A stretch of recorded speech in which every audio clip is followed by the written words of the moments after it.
And welcome back, and thank you for joining us. Starting off our show, The Thinkubator. The Thinkubator exists to train, educate, and connect Bronx youth to work-based learning experiences, employment, and educational opportunities. The think tank at The Thinkubator released a policy brief on remote education in the Bronx. The report examines the inherent inequities and challenges of remote learning in the borough, in particular, highlighting the digital divide and lack of accessibility to technology that allows students to learn, diversity and educators' preparedness for teaching remotely, economic and food insecurity impact, and the social emotional impact of COVID-19 sickness and death on students' learning. Here to provide more and share with us is the founder and CEO of the Thinkubator, Dr. Edward Summers. And Dr. Summers, good to have you. It's good to be back on your show. Thanks for having me. Thank you. And so a little bit about what's going on these days. Sure. So the Thinkubator, the think tank, just released this policy brief, as you mentioned, really focused on thinking about the digital divide and thinking about what are some of the inequities that exist with our education system. The report found that we know the statistics in the Bronx, right, in terms of, we are home to one of the poorest congressional districts, and that obviously has an impact on our education system.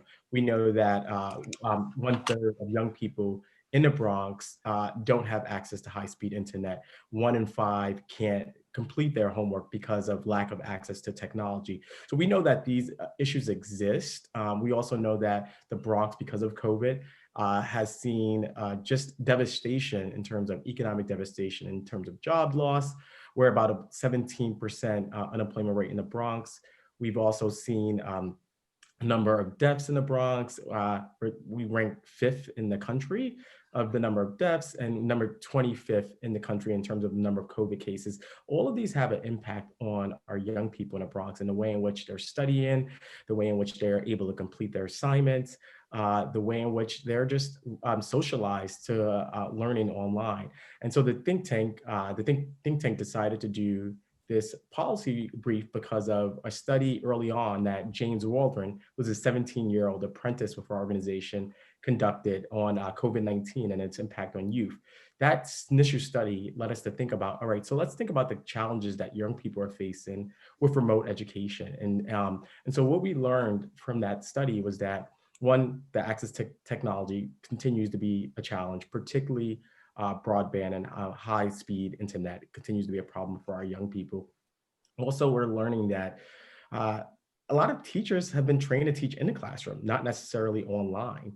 And teaching online requires a different skill set and a different professional development that's required to teach online. And a lot of our teachers have just been thrown into teaching online when they don't necessarily have that skill set or that requisite training that requires to teach online.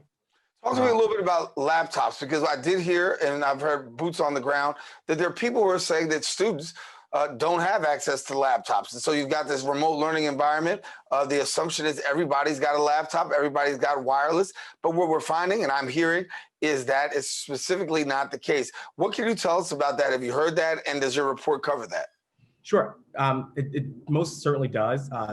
Many organizations have started to step up and fundraise to support providing laptops to families.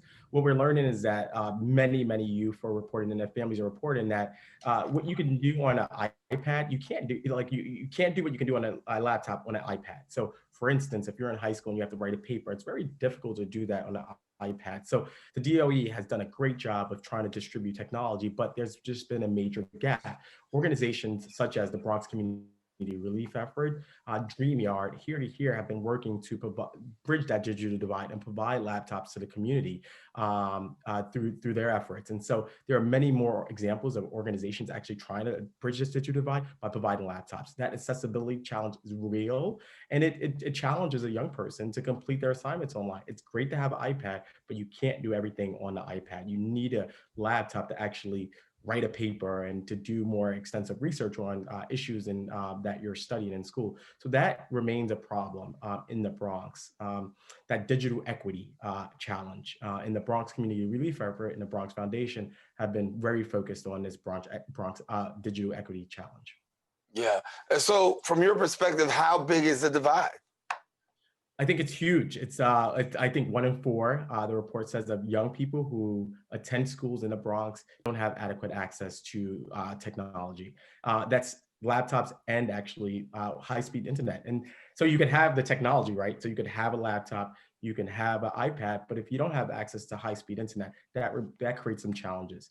We see at the Thinkubator in some of our programs, our workforce programs, where we're preparing young people to work with companies, when they have to give their presentation, often they report to us the challenge of not having access to internet or not having a laptop to be able to do their presentations at the end. So it's been a problem in the summer when COVID first started, when we transitioned our programs, and it remained a problem this fall. And so we're trying to, as we line up our end of the semester programming and presentations, we're trying to find alternatives for some of our students. We have about 60 students in our programs. So we're trying to line up some alternatives for them to be able to use technology, borrow technology, to be able to report and present their findings to the employers that they've been working with.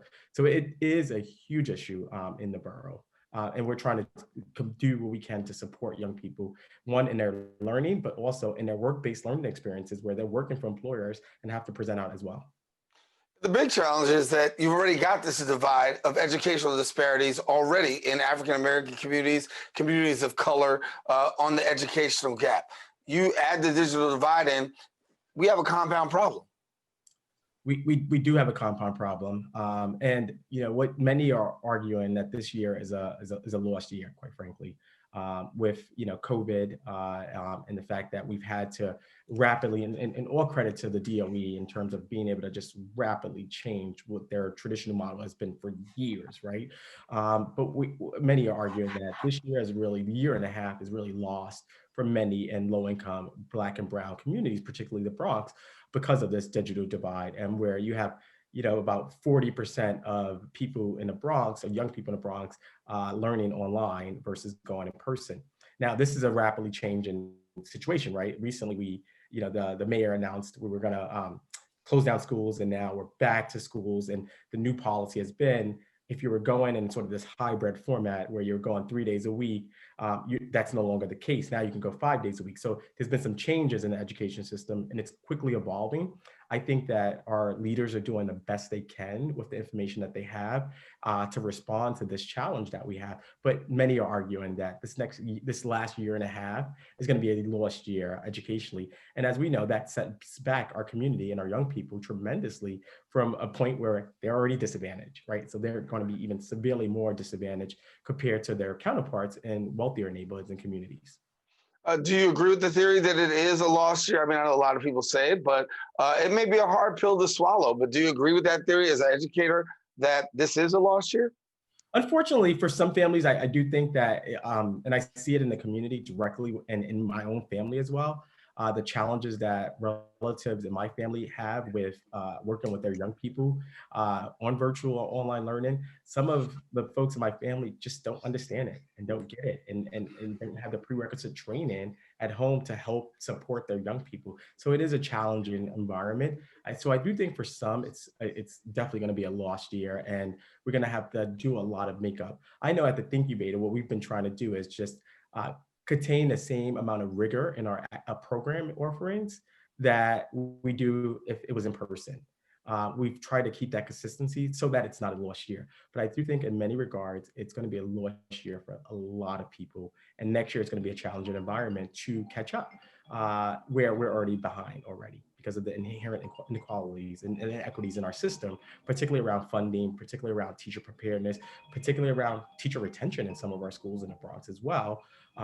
We're going to have a lot of work to be due next year to recover. Yeah. The recovery effort, do you anticipate it being a heavy lift? Talk about moving towards next year and already looking towards next year.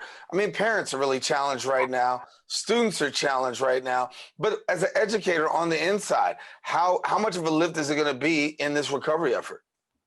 Yeah, I think, we've learned a lot and we continue to learn a lot.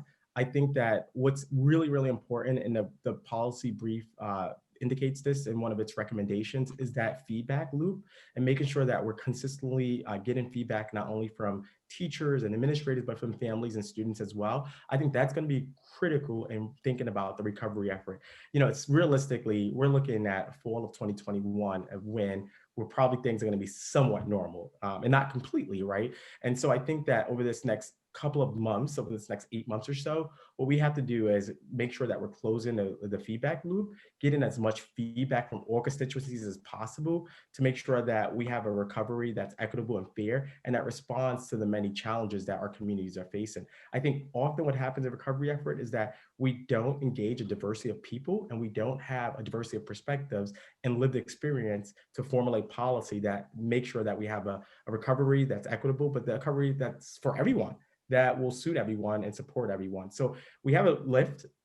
It's not insurmountable. We have some great people at the table. We have some great community-based organizations focused on supporting the DOE in these recovery efforts as well. And so I'm hopeful that while it's a heavy lift, we have great people who are getting it, who are understanding the challenges, and will create policies and procedures to have a fair and equitable and successful recovery come next fall. When you talk about that feedback, obviously very important. I think it's the way that you grow. You grow through feedback. People can, ascertain better information and get a good pulse by feedback. What's been happening with regards to the feedback? Is there not enough going out, or are people being overlooked? How's it going? I think that in general, what tends to happen is that people are often overlooked, particularly our young people sometimes. And so that's some of the challenges. And one of the things that we've been doing at the Thinkubator is our think tank is a youth-led, youth-centered organization that focuses on elevating the voices of young people and making sure that as issues and concerns come up, that we're getting that feedback. So we do that through the think tank. And then we, this fall, actually launched another initiative called the Thinkubator Leads, which is our youth council, which again focuses on elevating young people's voices and allowing them a platform to talk about some of these issues of major concern. So I think that we're trying to find at the Thinkubator and at other organizations and at the DOE ways in which we can get that feedback. But realistically, we're in the thick of COVID. And so we have to count that in. We're just responding to a pandemic, a crisis, right? We're in response mode, we're reactive. And sometimes feedback is just overlooked, right? Because you're dealing with whatever is on your table at that day. But I do think that we're trying to attempt to get that feedback, particularly from young people, because it's their experience, right? They're the ones going through what we are trying to implement. And so lots of organizations are trying to monitor and survey and have focus groups on young people to really learn from their experiences so that we can contribute to an equitable recovery that uses and includes young people's opinions and perspectives about how we should think about moving forward. Yeah. What are you hearing from elected officials, community leaders, organizations as you put out your policy and you have this report? Talk to me about what the response you've been getting so far. Sure, it's been a very positive response.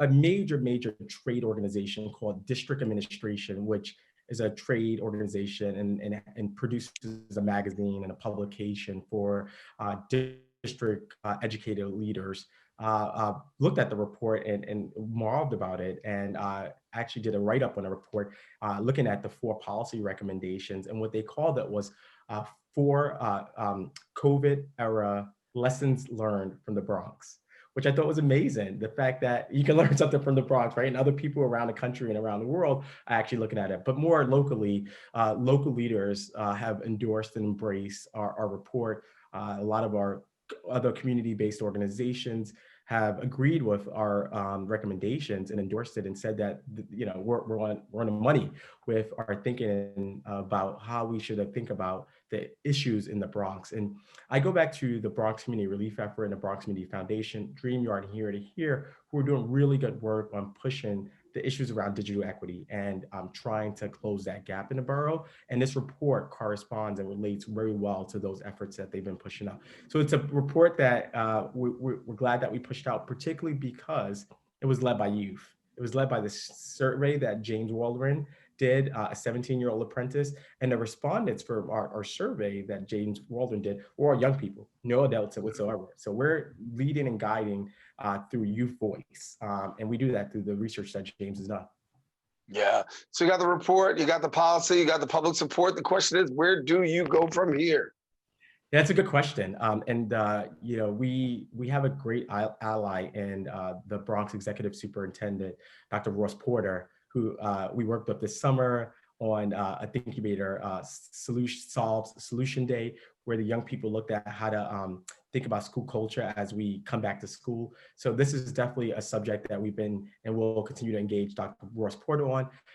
Monica, a major from the VP's office, we've been in conversations with her to talk about the implications of this report.